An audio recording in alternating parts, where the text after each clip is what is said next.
দর্শক, কুষ্টিয়া এক ঐতিহাসিক জনপদ, আর এখানে মাথা উঁচু করে দাঁড়িয়ে আছে কুষ্টিয়া রেলওয়ে স্টেশন। একসময় স্টেশনে ছিল মানুষের কোলাহলে মুখরিত, ছিল দূর দূরান্তের মানুষের যাতায়াতের প্রধান কেন্দ্র। অতীতের সোনালি দিন, সেই সময় রেলগাড়ি ছাড়া অন্য কোনো যানবাহন তেমন প্রচলন ছিল না, তাই এই স্টেশন সবসময় থাকতো লোকে লোকারণ্য।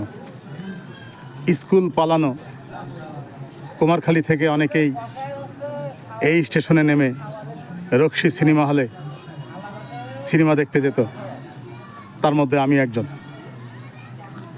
ছবি শেষে আবার 512 শিলিগুড়ি ট্রেন ধরে বাড়ির উদ্দেশ্যে। বাপ মায়ের ভয়ে, বকুনির ভয়ে তো থাকতই। বর্তমান প্রেক্ষাপট, সময়ের সাথে সাথে অনেক পরিবর্তন এসেছে। এখন মানুষ মোটরসাইকেল, বাইসাইকেল, অটো, বাসে চড়ে যাতায়াত করেন, ফলে রেলওয়ে স্টেশনের সেই আগের জৌলুস আর নেই। স্টেশনটা এখন অনেকটাই জরাজীর্ণ, আগের জৌলুস নেই আর। স্টেশনটি এখন অনেকটাই নীরব, জরাজীর্ণ। স্মৃতির পাতা থেকে আমার মনে পড়ে ছোটোবেলায় এই স্টেশনে কত স্মৃতি জড়িয়ে আছে। বন্ধুদের সাথে আড্ডা, ট্রেন ধরার জন্য ছোটোছুটি, আরও কত কি। আজ সেসব সোনালি দিনগুলো যেন হারিয়ে গেছে।